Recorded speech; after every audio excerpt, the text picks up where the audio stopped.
Quem está feliz com Jesus, diga um amém, assim. Deus é maravilhoso. Parece que agora a gente está em São Paulo, não é? Estamos em São Paulo. Tava achando estranho. Agora o clima está paulistano. Esse é como eu nasci nessa cidade, né? Sabe que eu gosto? Eu gosto desse clima, desse friozinho assim. Dá mais disposição. Eu não sei, tem gente que não tem disposição nem com tempo algum, né? Mas eu tenho disposição com friozinho, sabe? Até para jogar bola é melhor, para trabalhar. Para acordar é um pouquinho mais complicado, mas tirando isso, o resto é bom. Ah, que coisa boa. Coisa boa poder estar na casa de Deus. E temos um tema aí. Vamos falar sobre sede e a sede que nos leva a buscar, tá? E tem um texto bíblico que se encontra lá em Isaías. Então, continuando a falar sobre o profeta Isaías, Isaías 44, versículo 3. Olha que promessa maravilhosa. Porque derramarei água sobre o sedento e torrentes sobre a terra seca. Que promessa maravilhosa essa, hein? Que promessa maravilhosa. Alguém aqui já sentiu sede alguma vez na vida? Sabe do que eu estou falando, né? Quem nunca sentiu sede? E quando a gente sente sede, é um sufoco. É um problema grave. A falta d'água. A gente sofre muito mais por causa da sede do que da fome, ainda que as duas sejam graves.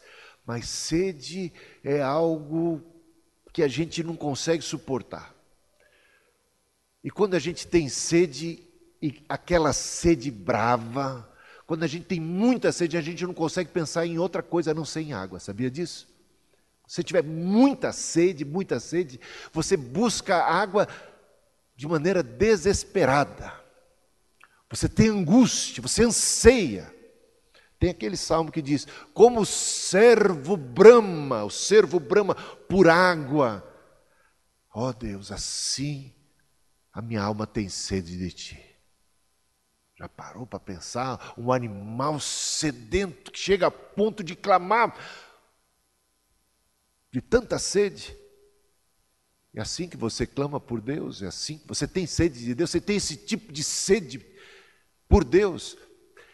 A promessa é que Deus vai derramar água sobre o sedento, torrente sobre a terra seca. Parece que há um princípio aí. O sedento precisa ter essa sede para ser candidato a essa bênção. Precisa ter essa sede para poder ser candidato a esse tipo de bênção. Agora, tem uma igreja lá no livro de Apocalipse, que é a última igreja, a igreja de Laodiceia, que ela não tinha sede. Ela estava numa boa. Era uma igreja, digamos assim, que vivia, parece, até mesmo que feliz. Mas será que era uma igreja abençoada? Ela tinha bênção. Mas será que ela realmente era abençoada? Veja só o que diz o texto bíblico. Apocalipse capítulo 3, versículos 16 e 17. Assim, porque és morno, denuncia Jesus Cristo, e nem és quente nem frio, estou a ponto de vomitar-te da minha boca, pois dizes, estou rico e abastado e não preciso de coisa alguma, e nem sabes que tu és infeliz, sim, miserável, pobre, cego e nu. Por que eu estou lendo o texto? Estava tão bom até agora. Por que o senhor não ficou no primeiro versículo que era só de bênção? Por que vem trazer à memória uma passagem assim tão desconcertante, que fala de uma igreja tão complicada? Porque é uma igreja sem sede. Essa igreja não tem sede. E por que ela não tem sede? Porque ela se sente abastada. Porque parece que ela já goza e usufrui de tudo. Ela não sente necessidade de nada. Então é uma igreja que está numa boa. É uma igreja que pôs o boi na sombra. Ela se acomodou, ela está confortável. ela está cômoda. E pode ser que isso seja o retrato de muita gente que, até mesmo por desfrutar de uma bênção divina e de bênçãos materiais, de repente para de ter sede, entra numa zona de conforto e para de buscar. Repare bem que quando a gente está no perrengue, quando a gente está diante de uma crise muito grande, quanto maior for a crise, mais a gente busca Deus. Normalmente é assim ou não? É ou não é? Mas de repente, Deus abençoa, passa o temporal, começa a chover bênçãos materiais e a gente começa a se sentir tão bem. E até canta os cânticos que cantamos hoje, te agradeço, obrigado e tal. Mas um problema é que a gente corre o risco de se acomodar na bênção e de colocar e depositar na bênção a nossa confiança e não mais em Deus. Então, o problema dessa igreja é que ela se distanciou de Deus. Ela continua a usufruir de bênçãos, mas ela se distanciou do doador da bênção. Ela se tornou fria no seu relacionamento. Eu não diria nem fria, ele diz assim, morna. Não está fria, está morna. Só que essa condição não é nada boa aos olhos de Deus. E o problema é que às vezes a gente não percebe que o que está faltando é o mais importante.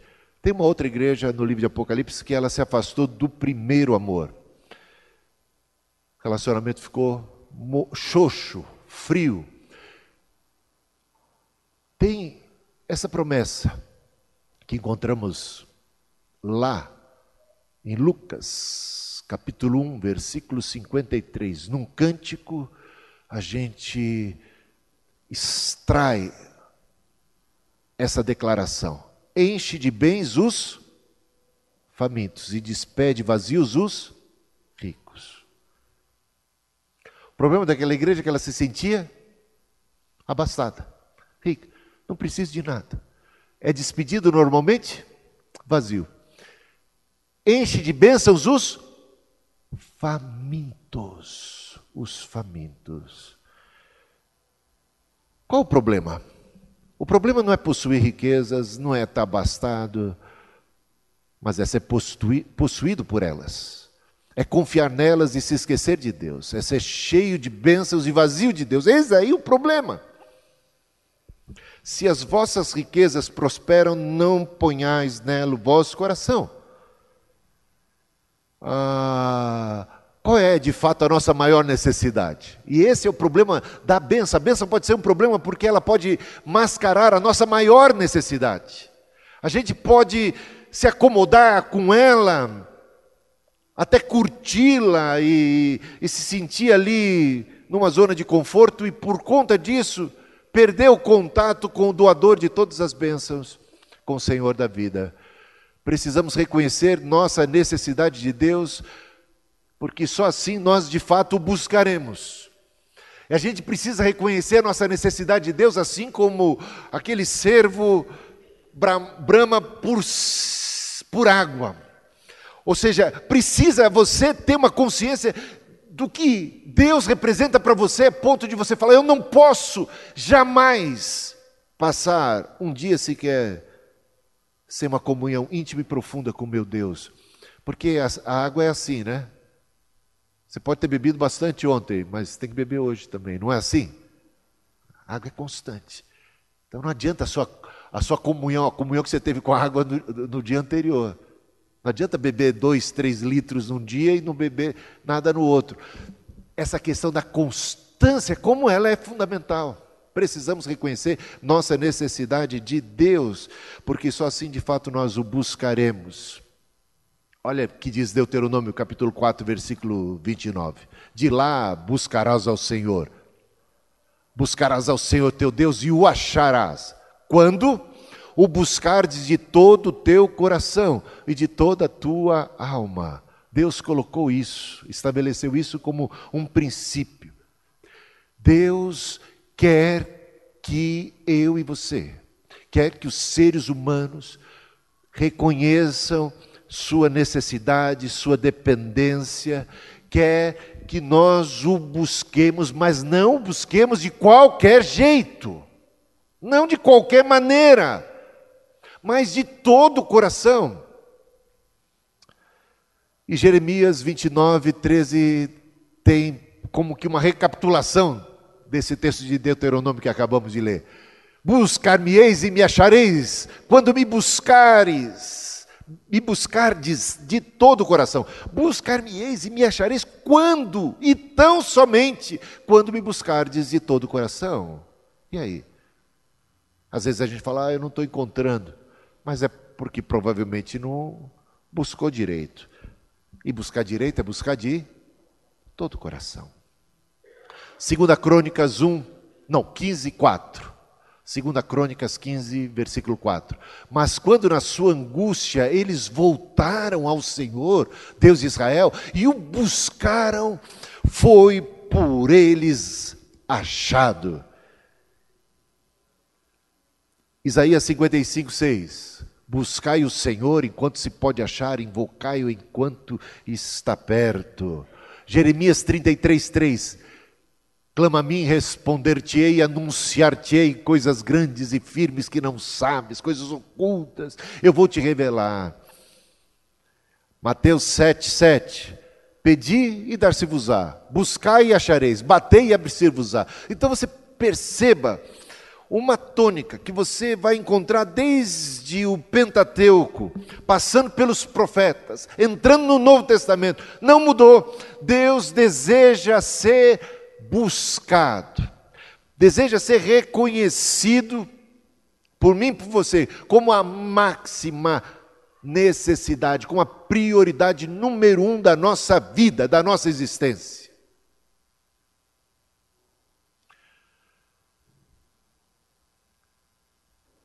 Mateus 13, 44, Jesus conta a seguinte parábola a respeito do reino de Deus. O reino dos céus é semelhante a um tesouro oculto no campo, o qual certo homem, tendo-o achado, escondeu, e transbordante de alegria, vai, vende tudo que tem e compra aquele campo. Mas parece que isso contraria a ideia de que a salvação é pela graça, né? Não, a salvação continua sendo pela graça. Até a descoberta, eu diria, desse tesouro é graça pura. Tem o dedo de Deus. É graça, é um tesouro que Deus coloca de repente diante de você e você se depara com ele na existência. Mas quando você se depara com esse tesouro, que é a salvação, que é Deus, que é o reino, e que se manifesta a você gratuitamente a princípio, digamos assim, requer de mim, de você, uma tomada de posição, a devida valorização. Não foi isso que Jesus disse aos candidatos, a discípulos? Quem quiser ser meu discípulo, negue a si mesmo, tome a sua cruz e siga-me. Há que se abrir mão de outras coisas, há que colocar tudo mais em segundo plano e priorizar o reino de Deus e essa chamada. O que fizeram os primeiros discípulos de Jesus, que eram pescadores, quando receberam o chamado e o convite, vinde após mim, eu vou fazer de vocês pescadores de homens. O que eles fizeram? Tudo deixaram e seguiram. A ideia do reino é essa. O reino é tão precioso, é tão tremendo, é tão maravilhoso, excedendo em valor a tudo mais da vida, que nem família, meus irmãos, mas nem família, ouça bem, nem família. Quem não for capaz de deixar papai e mamãe, de deixar cônjuge, de deixar os entes queridos, por amor do Evangelho, não é digno do Evangelho, não é digno de Cristo. Está entendendo? Não tem isso ou não tem? Está lá, nem família. Tem gente que pensa que é o seguinte: eu vou encontrar Cristo para que tudo que é meu plano, minha vida, minha família, meus negócios, meu emprego, para eu me dar bem nessa vida. Mas não é esse o propósito de Deus. O propósito de Deus é que você seja um cidadão do reino, que você priorize o reino, que Ele seja o Senhor. É claro que Ele não é mal contra a família, nem é mal contra qualquer outra coisa que seja boa, inclusive doação dele.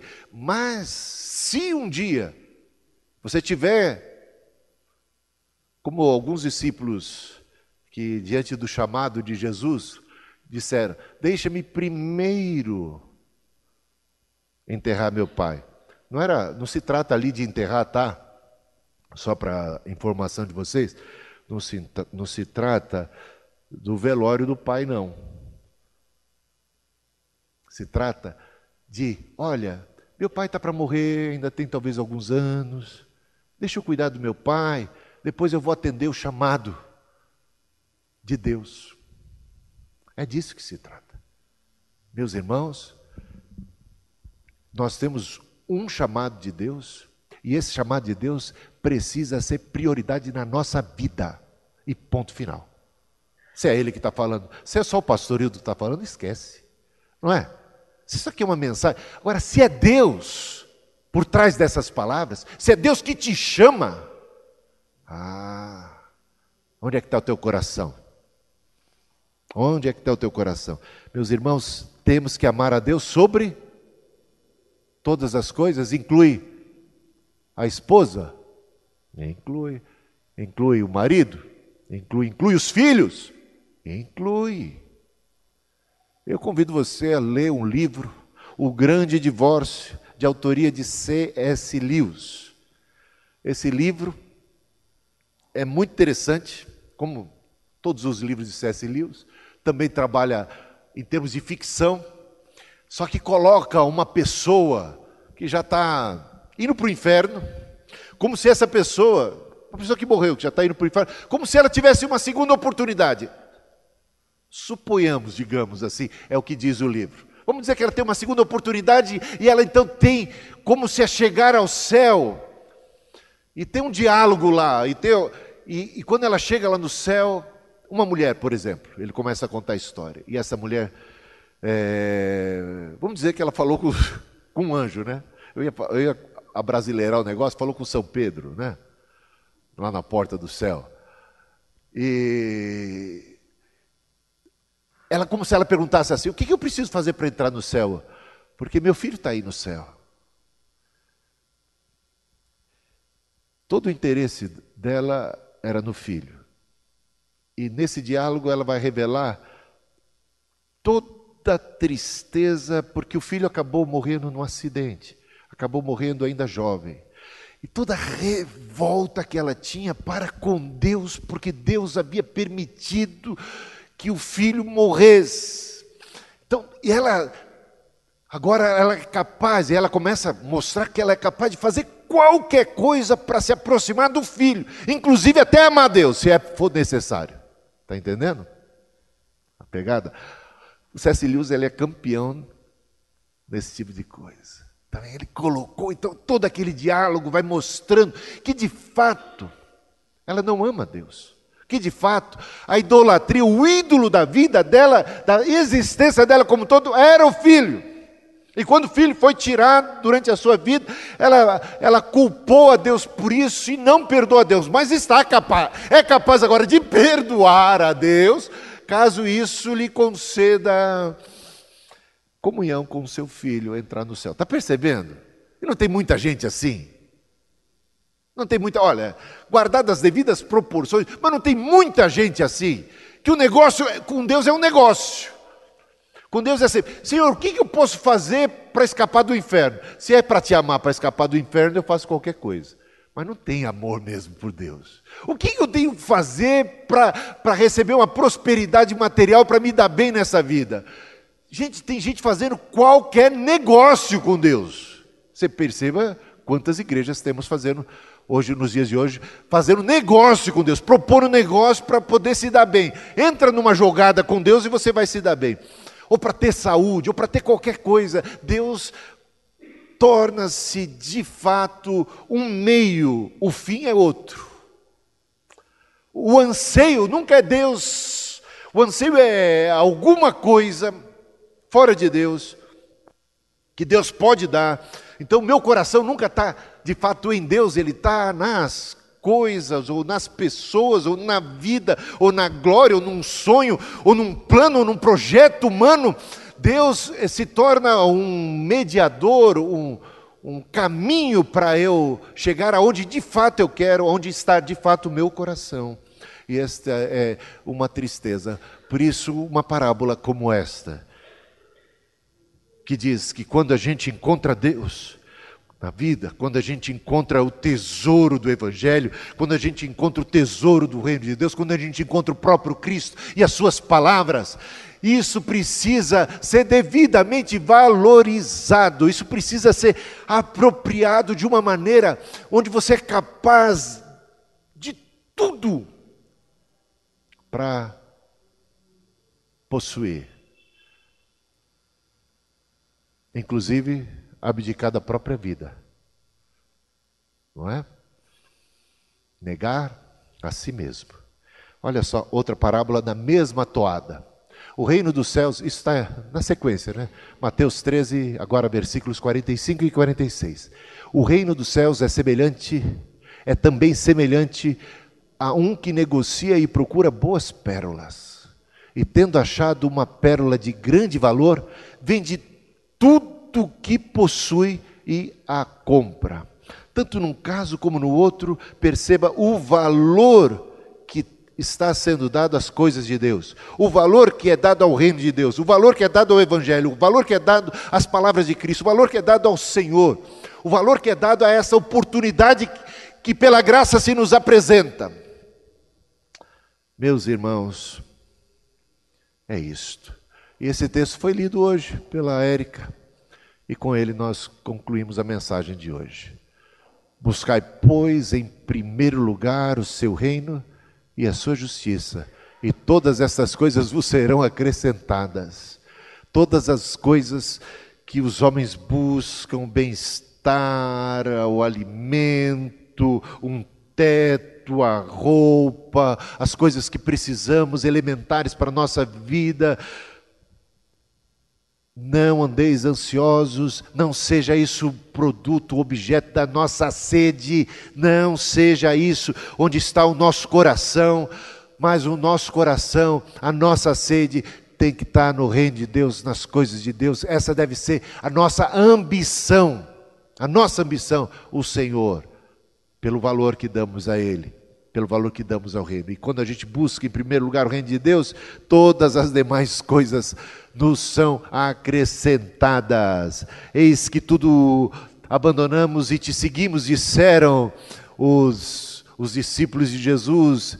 E Jesus diz: ninguém há que tenha deixado pai e mãe, que tenha deixado bens materiais, que tenha deixado qualquer outra ambição terrena, por amor de mim e do Evangelho, que não receba já nesta vida 100 vezes mais. Um amém bem tímido aqui, veio. Acho que eu combinei com você, foi isso, Érica? Você acredita na palavra de Deus, na promessa do Senhor? Sabe o que acontece com os homens? Eles estão buscando isso e aquilo outro, e botam o coração, se esforçam, se angustiam e tal, e nunca vão encontrar desse jeito. Mas se a gente for capaz de botar fé na palavra de Cristo, o que você acha que vai acontecer? 100 vezes mais. Não quer dizer que você vai ter 100 casas, tá? Mas quer dizer que nunca vai faltar casa para você. E talvez você vai ainda poder habitar em 100 casas. Eu dava um testemunho desse lá na igreja do aeroporto, no ano de 2000, era fevereiro do ano de 2000, eu testemunhava com muita alegria. Eu já tinha, eu acho que uns 16 anos de ministério pastoral.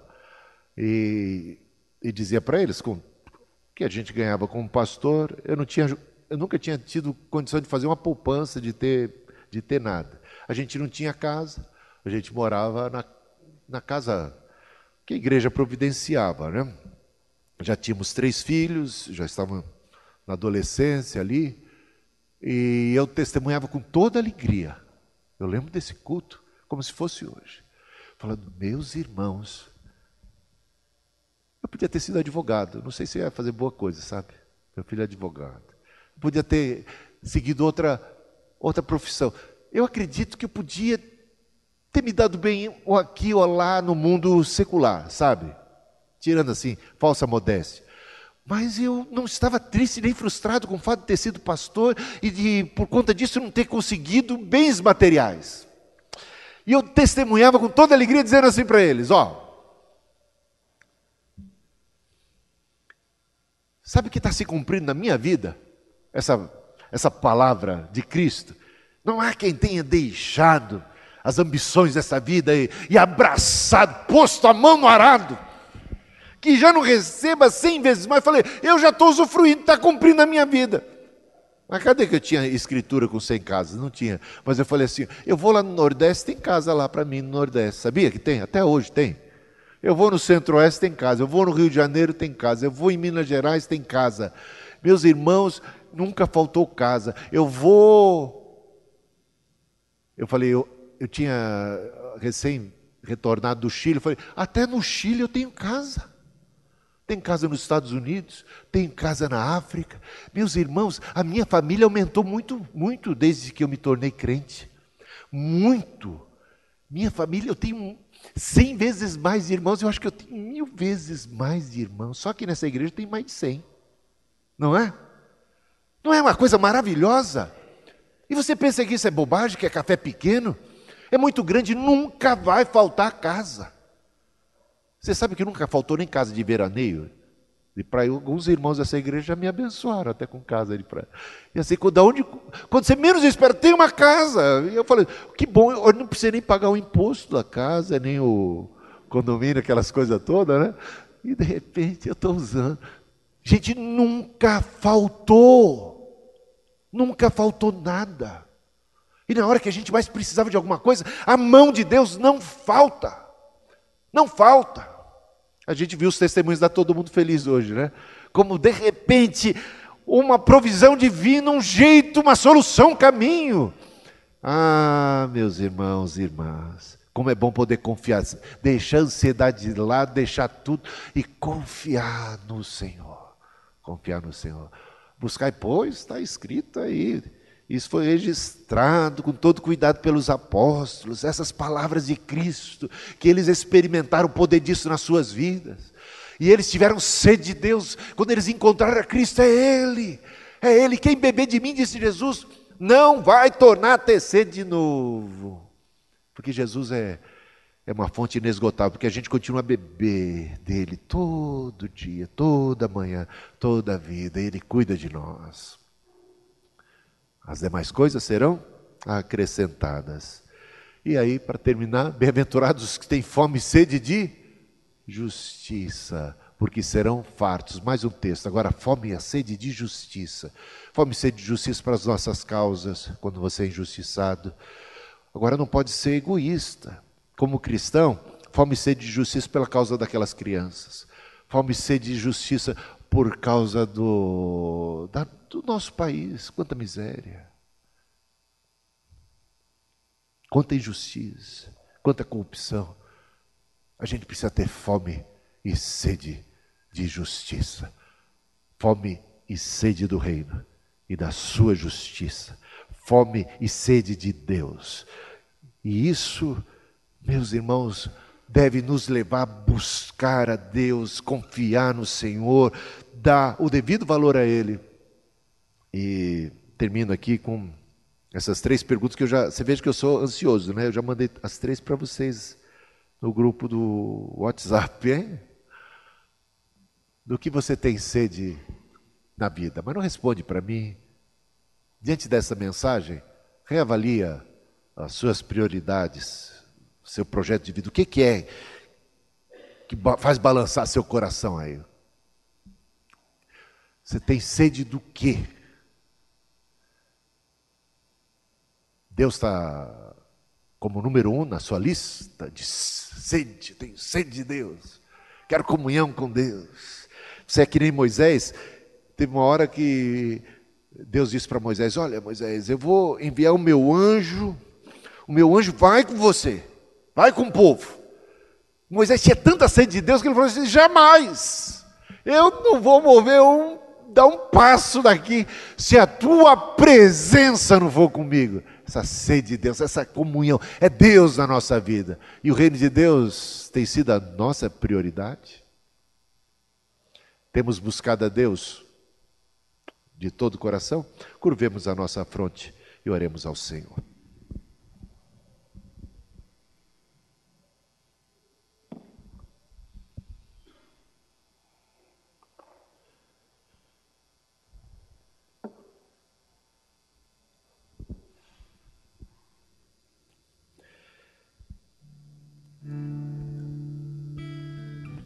Pai amado, Deus da vida, Autor da salvação, nosso Redentor, Jeová Jireh, o Senhor que provê, o Senhor que nos criou e cuidou de nós, nos colocando num paraíso preparado com tanto amor por Ti. Mas como seres humanos, como ovelhas desgarradas, nos distanciamos de Ti. Tivemos olhos para outras coisas, ficamos fissurados pelas coisas desta vida, caímos em tentações, desviamos o nosso olhar de Ti para as bênçãos, para os prazeres, os sabores desta vida, como se eles pudessem nos bastar. Quanto erro, Senhor, em pensar que poderíamos viver a vida independente do Senhor, como autossuficientes. Senhor, tenhas misericórdia de nós, quando os nossos olhos ficam embotados pelas ambições, pelo amor às coisas deste mundo, pelo apego às coisas transitórias desta vida, por mais preciosas que nos pareçam, Senhor, não são para serem comparadas contigo, ó doador da vida e de todo bem. Não são, Senhor. E o Teu desafio para nós, o Teu reino, o Teu projeto de vida para a nossa existência, ó Senhor, não tem nada que possa ser comparado com o Teu plano, a Tua boa, perfeita e agradável vontade. Senhor, ajuda-nos a tentarmos, a despertarmos do sono mortal. Desperta, tu que dormes, levanta-te de entre os mortos e Cristo te esclarecerá. Senhor, ajuda-nos a não estarmos acomodados e ali nos sentindo confortáveis no meio das bênçãos e de repente esquecidos de Ti como a prioridade número 1 da nossa existência, como Senhor, como o Rei dos Reis, o Senhor dos Senhores. Livra-nos de todos os males, Senhor, nós te pedimos, não nos deixes cair em tentação, abre os nossos olhos, desperta-nos espiritualmente, move, Senhor, na nossa vida, põe a Tua mão, se for preciso sacudir para nos despertar, se for preciso, pesa a Tua mão sobre nossas vidas, nossas cabeças, porque não queremos e não queremos mesmo perecer. Não queremos estar no sono da alma, no engano do pecado. Ajuda-nos a nos desembaraçarmos do pecado que tenazmente nos assedia para corrermos a carreira que nos está proposta. Abençoa-nos, Senhor, e guarda-nos. Obrigado, porque no meio de tudo isso, vemos o Teu chamado. Clama a mim, responder-te-ei. Como o Senhor quer que nossos olhos sejam erguidos para Ti, a nossa face se volte para Ti. Senhor, queremos nessa noite voltar a nossa face para o Senhor. Queremos dizer que não é necessária, Senhor, uma tribulação, não é necessária uma angústia, não é necessária, Senhor, passarmos por privações para reconhecermos que nós precisamos de Ti, que a nossa solução vem do Senhor.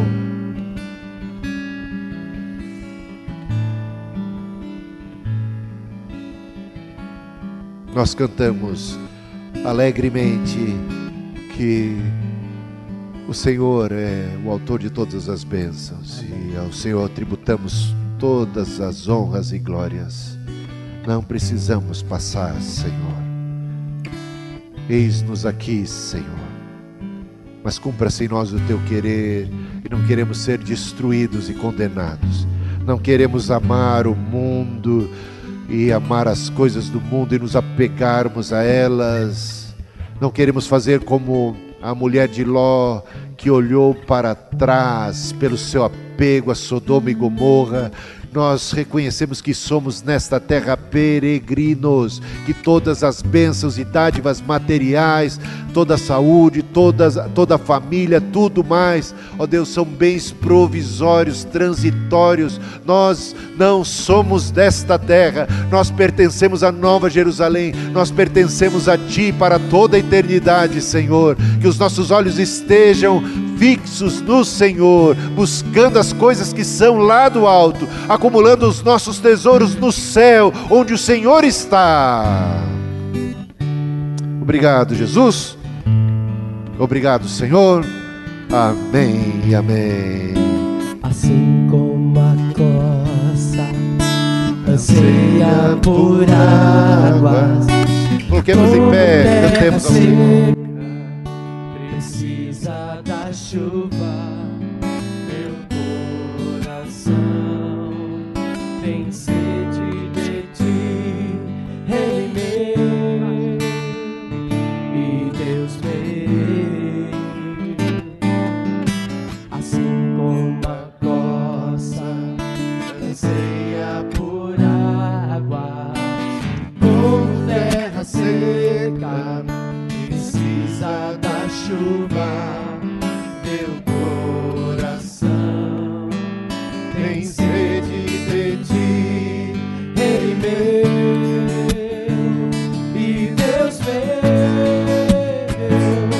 Faz chover, Senhor Jesus, derrama chuva neste lugar. Vem com Teu rio, Senhor Jesus, inundar o meu coração. Assim como a costa Que esta seja a tua oração, a tua declaração diante do Senhor. Precisa da chuva, meu coração tem sede de Ti, Rei meu e Deus meu. Assim como a corça anseia por águas, como terra seca precisa da chuva, meu coração tem sede de Ti, Rei meu e Deus meu. Faz chover, Senhor Jesus, derrama chuva neste lugar. Vem com Teu rio, Senhor Jesus, inundar o meu coração. Faz chover, chover, Senhor Jesus, derrama chuva neste lugar. Vem com Teu rio, Senhor Jesus, inundar o meu coração. Cumpra-se em nós a tua promessa. Faz chover torrentes de água sobre a terra seca, Senhor. Que a tua graça, que é melhor do que a vida, graça que encontramos em Jesus, teu Filho, e o teu amor, ó Pai, de compaixão e de misericórdia, e a comunhão do Espírito Santo, seja com cada um de nós, porque o Senhor é a nossa vida, o Senhor é quem satisfaz o anseio mais profundo da nossa existência. Uma semana de paz, de bênção e de vitória a todos, em Jesus o Senhor. Amém.